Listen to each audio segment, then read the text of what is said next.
tignan nyo guys, oh. Naglalakad to. Siguro nagkasagyan tong dalawa na to eh. Nagkasagyan. Tingnan mo. Binabasag na nung dalawang nakamotorsiklo yung sasakyan. Tapos tumabi itong sasakyan na to. Siguro gusto na sana makipag-usap pero pinagtatadyakan pa rin siya. So nainis na yung SUV. Ayan o, sa sobrang galit niya. Oh, wala kayong disiplina ha. Ito dapat sa inyo sa motor nyo. Kung paano nyo sirain yung motor, yung sasakyan ko, ganun din gagawin ko doon sa motor nyo. O, kita mo? Ano nangyari? Kawawa, iyak ito.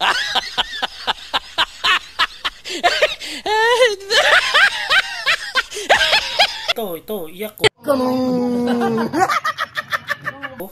Iyak siya, oh. Kasi nakita niya na dala-dala na yung motor niya eh. Hindi niya akalain na makakarma agad siya eh. Ayan, tatakbo pa siya dyan, oh. Tatakbo siya. Ayan, tatakbo siya dyan. O, nagmamakaawa siguro itong nakamotor na tumatakbo. Na wag dalhin yung kanyang motor. Ayan, oh. O, yan, nakarma ka tuloy. Pasaway ka eh.